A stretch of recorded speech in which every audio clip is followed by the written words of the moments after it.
পরিবেশ কোনোভাবেই বিঘ্নিত করতে ভেঙে যাওয়ার পরিস্থিতি অনেক বেশি।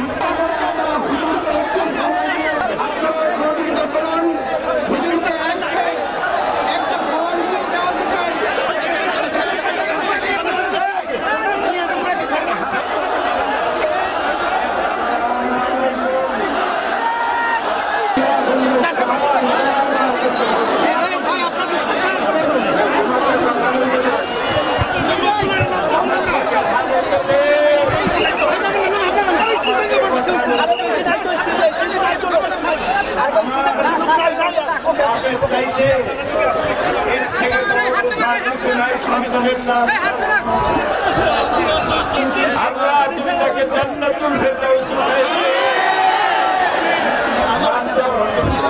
মাত্র কয়েক মাস আগে আমার মায়ের জানাজা পড়ায় গেল। আমাকে একটু সময় দিল না। আমি যে আমার মহিলাদেরকে আমার মা মারা গেলেন, আমার ভাইকে সান্ত্বনা দেবো, আমাকে সময় দেওয়া হলো। আমার কলেজের টুকরা বুলবুল রফিক বিন সাইদি গতকাল চলে গেছে। আমি জানতে পারলাম আজকে আসরের নামাজের সময়। ও আল্লাহ,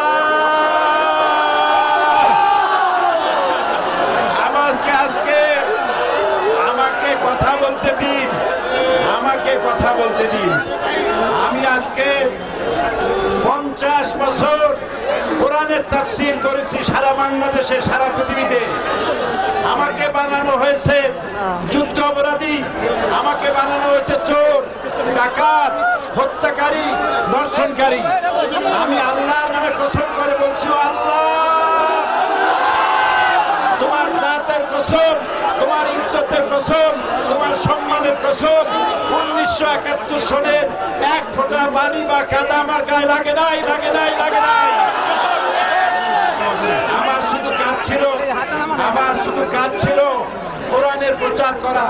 নাস্তিকবাদীরা সহ্য করতে পারে নাই, জালিমরা বরদাস্ত করতে পারে নাই, যার জন্য আমাকে বন্দী করে রেখেছে।